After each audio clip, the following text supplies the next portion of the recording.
It was 3 in the morning. The rain was hammering down on the cobblestones of Wabash Avenue, drowning out the sound of desperate, uneven footsteps. Footsteps that belonged to a woman running completely out of time, and then the heavy oak doors of an exclusive underground lounge burst open. She wasn't looking for a hero, she was just looking for the dark. Let me tell you about the Ironwood Club. It was located underneath the streets of Chicago's Loop District, a secret speakeasy, velvet walls, dark mahogany, hushed voices. A fortress wrapped in luxury. At 3:15 in the morning, the club was officially closed to the public. The only things left were the smell of old cigars, expensive perfume, and the faint, rhythmic hum of the subway lines vibrating through the floor below. In the center of the room, in a corner booth, sat a man named Lucas Morty, crystal glass of bourbon in his hand. Charcoal suit, perfect fit on paper. He was a venture capitalist in reality. Lucas was the undisputed head of the Morty family, a syndicate that controlled everything from Chicago's shipping ports to its underground casinos. Across from him sat his right-hand man, Marco, a big, thick, bearded guy whose eyes never stopped scanning the room, even when the room was completely empty of strangers. They were going through shipping documents when the reinforced steel door at the back of the club slammed open. Metal crashing against metal, the sound bouncing off the vaulted ceiling. Marco was on his feet in an instant. Hand darting under his jacket, 3 other men around the perimeter drew their weapons in unison, the cold, hard click of safeties being released, cutting through the silence like a knife.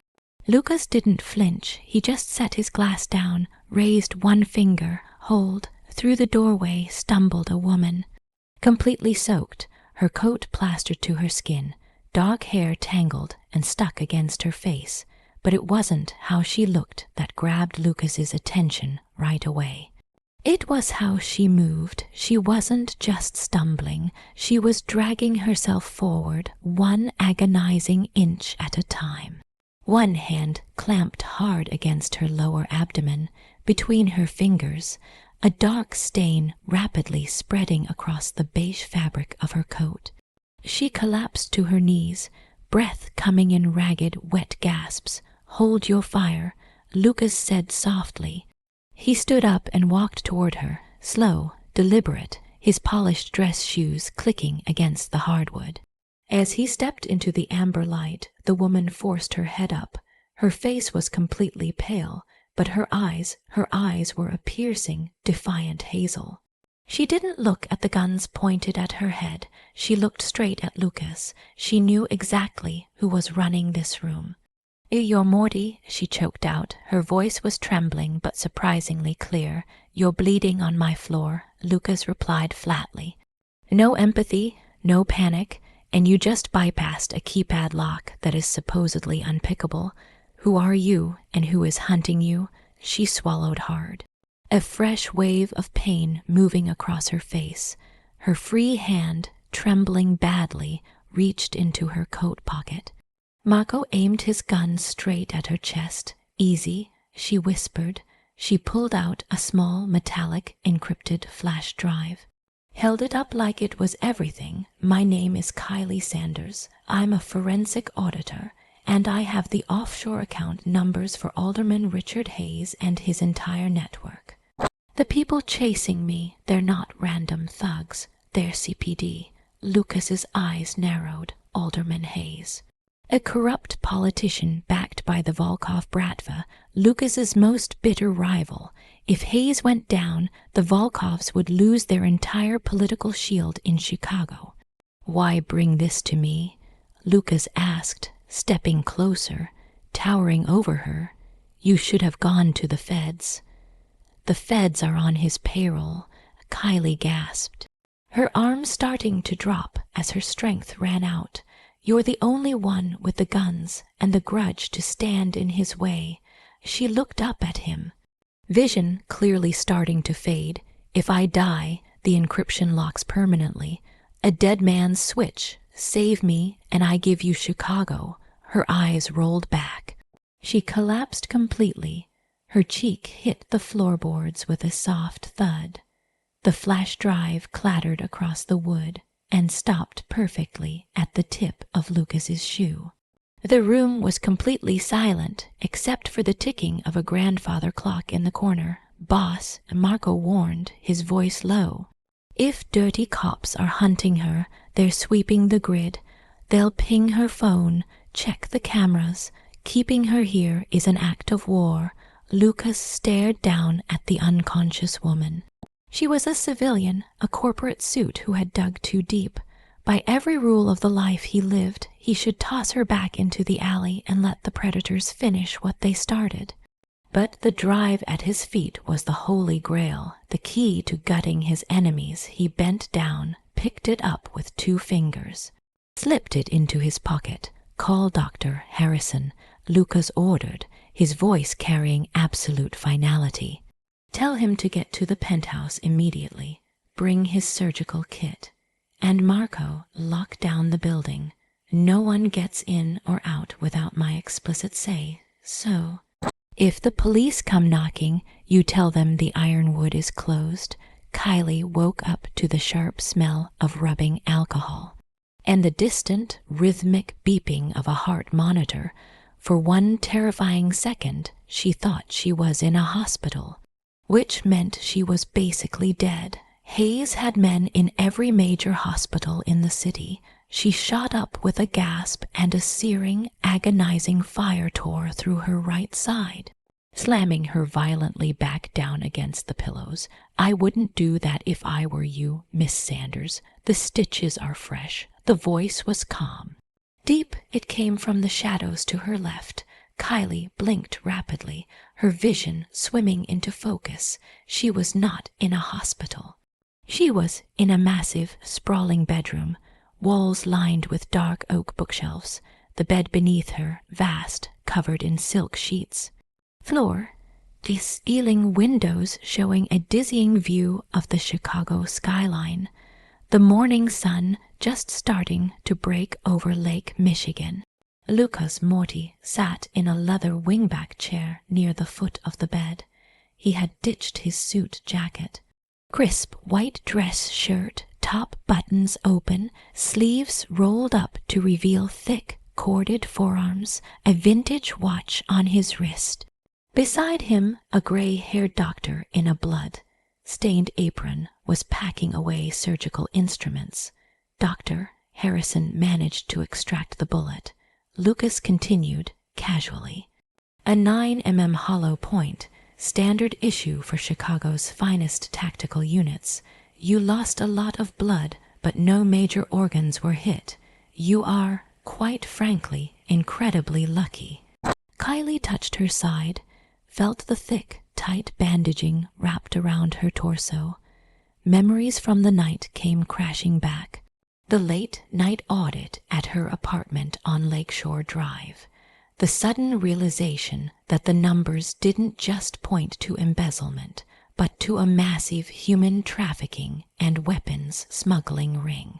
The sudden crash of her front door, running barefoot down the fire escape in the freezing rain. "Where is my drive?" Kylie demanded.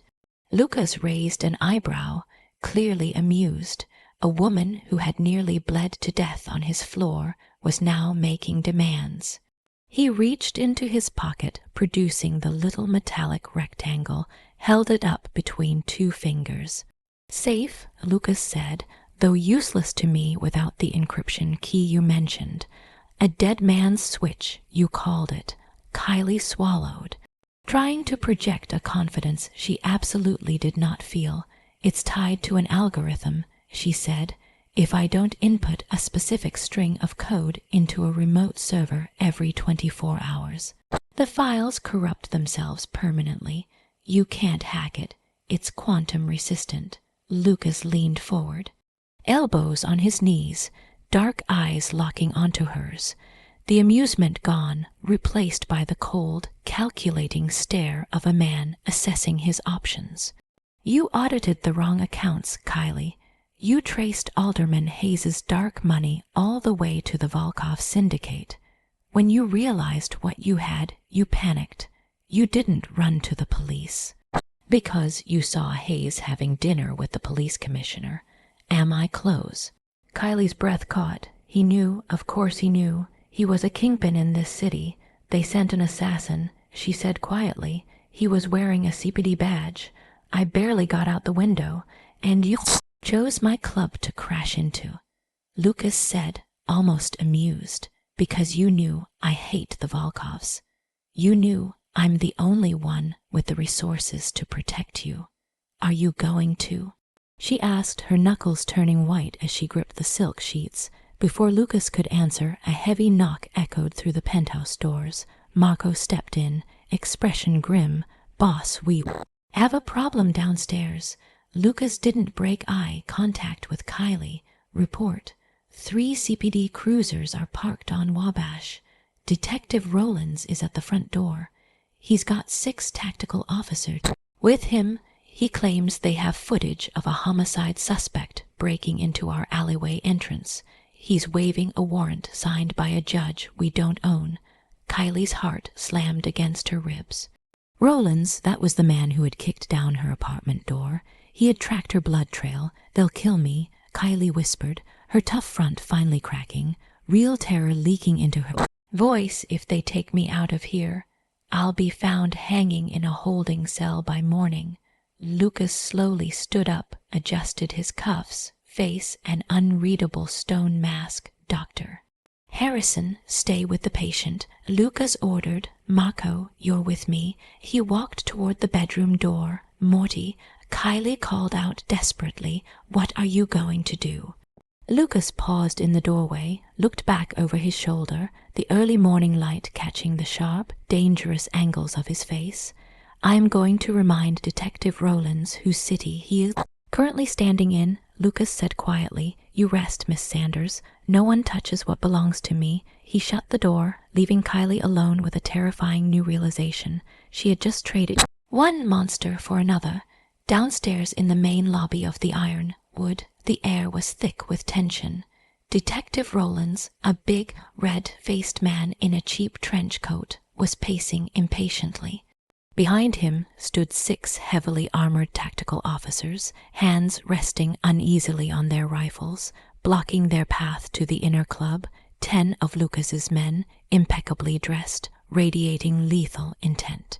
The heavy mahogany doors at the top of the grand staircase opened, and Lucas descended, step by step, projecting the complete calm of a man who owned every inch of this room, Detective Rollins.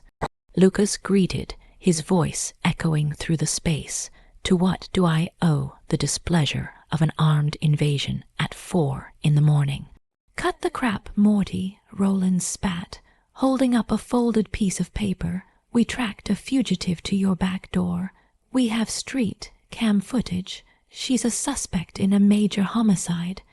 I have a warrant to search this premises. Lucas reached the bottom of the stairs, casually walked right up to Rollins, stopped just inches from his face, didn't even look at the warrant. You have a piece of paper signed by Judge Wallace, Lucas said, dropping his voice to a murmur meant only for Rollins. A judge who coincidentally owes a substantial amount of money to the Volkov family. A debt that Alderman Hayes promised to make disappear if this warrant was signed. Rollins's jaw tightened. I don't know what you're talking about. Are you interfering with a police investigation? I am protecting my legitimate business, Lucas countered. He gestured to Marco, who handed him a sleek smartphone.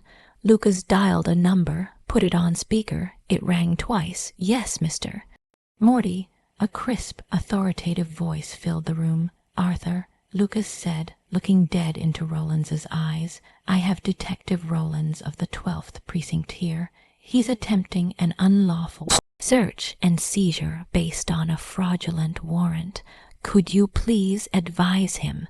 The voice on the phone belonged to Arthur Sterling, a senior partner at one of the most feared law firms on the eastern seaboard, Detective Rowland's, Sterling's voice crackled through the speaker. "If you cross that threshold, I will have an injunction filed before the sun rises. Furthermore, I will personally see to it that internal affairs audit your entire its financial records for the past 5 years, specifically focusing on your offshore accounts in the Cayman Islands. Do we have an understanding?" Rowland's turned a shade of pale purple. He looked at Lucas's men, who hadn't moved an inch, then at his own officers, who were clearly outmatched. "She's dead meat, Morty," Rowland's hissed. "Leaning in close, you're starting a war you can't win. Hayes will burn this club to the ground. Tell Hayes," Lucas whispered back, a cold, vicious smile touching his lips, "that if he wants my guest, he'll have to come through me to get her. And I highly suggest he brings an army." Lucas ended the call, slipped the phone into his pocket. "Show the detective out, Marco," Lucas said. He was just leaving. Rowland stared at Lucas for a long, heavy moment, then sharply gestured to his men. "Fall back," he barked, spun on his heel, and marched out. Lucas watched the cruisers pull away through the frosted glass windows. He had just drawn a line in the sand, formally declared war against the city's political establishment and the Russian mob, all for an accountant he had met 1 hour ago. He turned back toward the stairs. It was time to find out exactly what was on that flash drive, and how far Kylie Sanders was willing to go to survive. The morning sun cast long golden shafts of light across the penthouse suite. Kylie sat propped up against the pillows, an air-gapped laptop resting on her lap. Lucas had provided it at her insistence. The 24-hour window on her dead man's switch was rapidly closing. Lucas stood by the floor, sealing windows, fresh glass of scotch in hand, watching the city wake up below. The tension in the room was a living, breathing thing, thick enough to choke on. "You're cutting it close," Lucas remarked, his voice a low rumble that vibrated through the quiet room. "You have exactly 12 minutes before that drive permanently encrypts itself into a very expensive paperweight." "I am aware of the time, Mr. Morty," Kylie replied, her fingers flying across the keys with practiced precision, despite the lingering tremor in her hands. She winced, a sharp intake of breath escaping her lips as a spasm of pain shot from her sutured side. Lucas turned, his dark eyes tracked the movement. He stepped away from the window, closing the distance between them, until he was standing directly over the bed. He smelled of bergamot, expensive leather, and the faint metallic scent of gunpowder. "You don't trust me," Lucas stated. "It wasn't a question. You're the head of the most notorious crime syndicate in Chicago." Kylie shot back. She finally hit the enter key. The screen flashed green. Protocol reset. 24 hours remaining. Trusting you would be a catastrophic lapse in judgment. "I am utilizing you just as you are utilizing me to get to Alderman Hayes." A slow, dangerous smile curved Lucas's lips. He leaned down, placing one hand on the mattress beside her, invading her personal space. Kylie's breath caught, but she forced herself not to shrink back. "Most people who speak to me with that kind of disrespect end up at the bottom of the Chicago River," Lucas murmured, his gaze dropping briefly to her lips before meeting her hazel eyes again. "But you have a spine, Miss Sanders. I'll give you that. Survival makes you bold," she whispered, her heart hammering violently against her ribs. Before Lucas could respond, the heavy mahogany doors of the penthouse burst open. Marco strode in, his usually calm face twisted into a dark scowl, didn't even apologize for the intrusion. "Boss, we just got hit." Lucas straightened instantly, the flirtatious edge gone, replaced entirely by something ruthless and cold. "Where?" "The import warehouse out by O'Hare," Marco reported, holding out a tablet showing a live news feed. Two black SUV pulled up 10 minutes ago, firebombed the loading bays and gunned down the night crew. Total loss. The news is calling it an industrial accident. But our guys on the ground say the shell casings are Russian. Kylie felt the blood drain from her face. Volkov, she breathed. Lucas took the tablet, his jaw clenching so hard a muscle ticked in his cheek. The Volkov Bratva, led by the ruthless Nikolai Volkov, had just escalated a Cold War into a blazing inferno. They were sending a message, give us the accountant, or we burn your empire to ash. They know she's here, Mako said quietly. Rollins must have tipped them off the second he left our lobby. The Ironwood is a fortress, Lucas, but if they bring heavy artillery, we're sitting ducks in the middle of the loop. Lucas handed the tablet back, his mind already moving 5 steps ahead. He looked back at Kylie. She looked terrified. But beneath the fear, he saw the gears turning in her analytical mind. She was a liability, yes, but she was also the key to gutting Nikolai Volkov's entire financial lifeline. Pack a bag, Lucas ordered sharply. We are leaving. Leaving to where? Kylie asked. To a place where the Bratva can't casually drive up and throw Molotov cocktails, Lucas replied. He grabbed a sleek black vest from the closet, tossed it onto the bed beside her. Put that on over your bandages. It's going to hurt, but not as much as a bullet. 10 minutes later, Kylie was escorted down a private service elevator into the underground parking garage. The air thick with exhaust and tension, 3 armored Mercedes SUV idled in a tight formation, heavily armed men in tactical gear moving with terrifying efficiency. Sweeping the perimeter, Lucas grabbed Kylie's arm gently but firmly, guiding her toward the center vehicle. Keep your head down, he instructed, opening the heavy reinforced rear door. As they slid into the back seat, Mako took the wheel. The doors slammed shut with a vault-like thud, sealing them inside a cocoon of bulletproof glass and steel. Where are we going? Kylie asked again, shivering despite the climate. Controlled interior. Lucas reached beneath his seat, pulled out a matte black handgun, expertly checked the chamber before handing it to her. Grip first. We're going to my private estate in Lake Forest, Lucas said softly. Keep your finger off the trigger until you are ready to use it. The safety is already off. The drive north was an exercise in suffocating paranoia. The rain had returned, slicking the highway in a treacherous black sheen. Kylie sat rigidly, the cold weight of the gun heavy in her lap. She kept glancing at Lucas. He was entirely still. Posture relaxed, but his eyes never stopped tracking the mirrors. They had been driving for 45 minutes. Leaving Chicago's towering skyline behind for the sprawling wooded wealth of the North Shore. Lake Forest, a place where privacy was bought by the acre. You're quiet, Lucas observed, his voice cutting through the hum of the tires. I'm calculating my odds of surviving the week, Kylie replied dryly, staring out the reinforced window at the blurring trees. Currently, my statistical models are not optimistic. A low chuckle escaped Lucas's chest. I have never lost an asset I chose to protect, Kylie. Do not insult my track record. You've never had a dirty alderman and the Russian mob actively collaborating. To burn your city down because of one auditor, she countered. There's a first time for everything. The convoy turned off the main highway, onto a winding, heavily wooded private road. The GPS signal on the dashboard flickered and died, a localized jammer. To prevent tracking, they were less than a mile from the estate's main gates. Suddenly, Mako slammed on the brakes.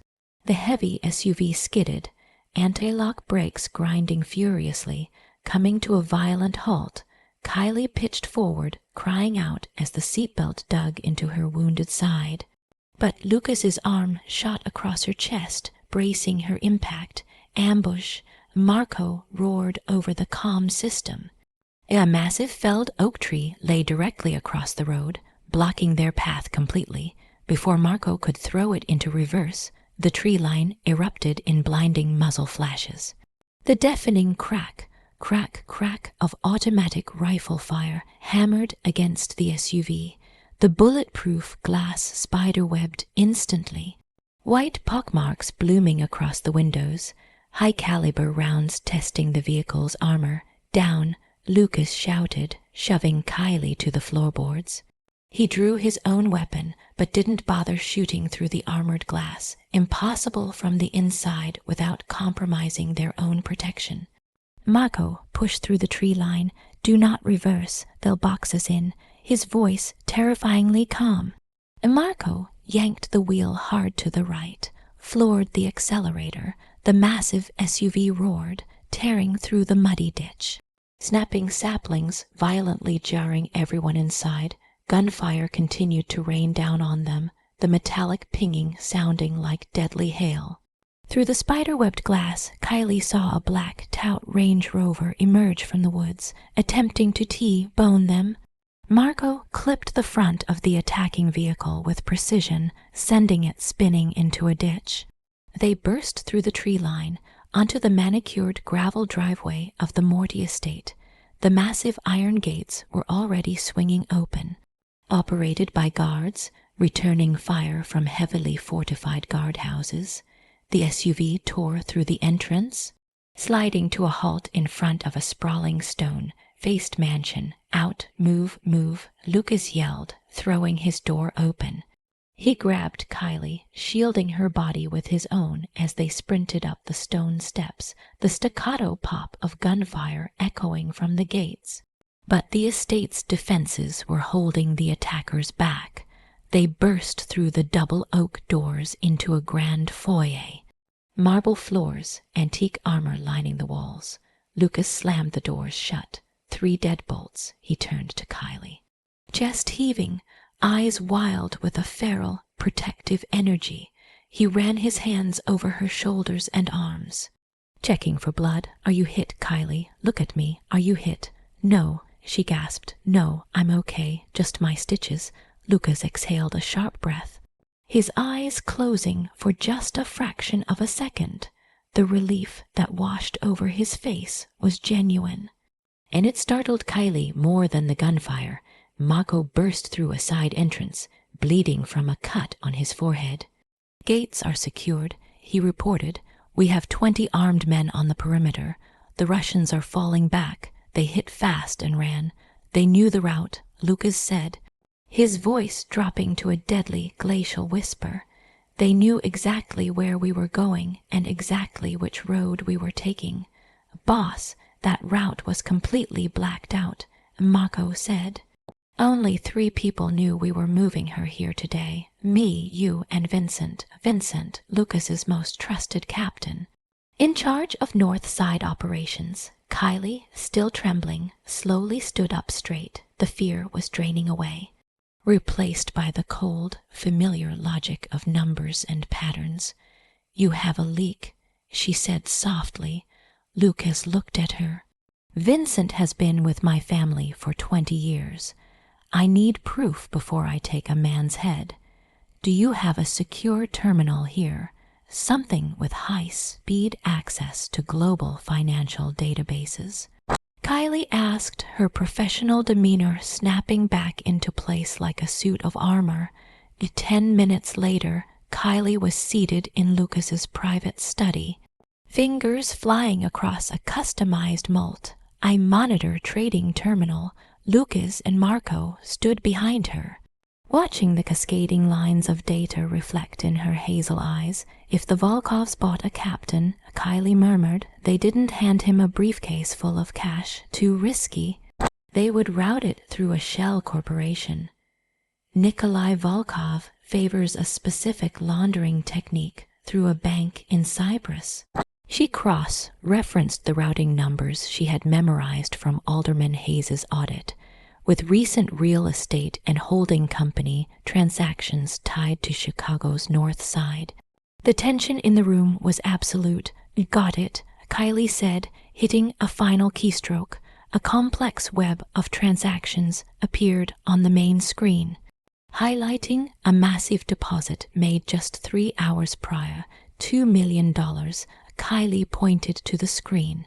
Wired from a shell company registered in Cyprus into a domestic LLC in Delaware. The LLC is named Vincenzo Logistics. The sole proprietor is Vincent Carbone. The silence in the study was deafening. The accountant had just done in 10 minutes what Lucas's own enforcers couldn't do in months. She had definitively unmasked a traitor. Lucas stared at the screen, a dark, terrifying storm brewing behind his eyes. He slowly reached out, placed his hand gently on Kylie's shoulder. The touch was warm, grounding, but it carried the weight of impending violence. "Marco," Lucas said, his voice devoid of all emotion, "find Vincent, bring him to the basement, right away, boss," Marco said, his face hard as stone. And left the room. Lucas looked down at Kylie. The dynamic in the room had fundamentally shifted. She was no longer just a damsel in distress or a walking hard drive. She was a lethal asset.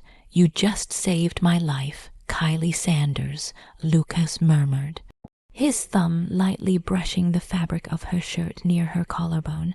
"And you have officially made yourself indispensable to this family. I hope you understand exactly what that means." Kylie looked up into his dark eyes, the gravity of her new reality settling over her. She had survived the night, but she had just permanently tied her soul to the devil. "It means," she whispered, "that Alderman Hayes and Nikolai Volkov have no idea what's coming for them." When Lucas returned from the basement an hour later, the atmosphere in the study shifted palpably. He moved with the same predatory grace, tailored shirt perfectly pressed, but there was a faint, unmistakable smear of crimson across his right knuckle. He poured himself 2 fingers of scotch, face an unreadable mask of cold, calculated resolve. Vincent's treason had been dealt with. Permanently, Kylie sat rigidly before the terminal, her hazel eyes fixed on the blinking countdown timer. 0 hours, 14 minutes, and 32 seconds remaining, he confessed, Lucas stated, his voice a low, gravelly rumble that commanded the room. "Vincent sold our transport routes to Nikolai Volkov for $2 million and the promise of a quiet retirement, but he gave us something far more valuable before he expired. He gave us Volkov's current location and Alderman Hayes's escape plan." Kylie turned in her chair, fingers hovering over the keyboard. "Hayes is running.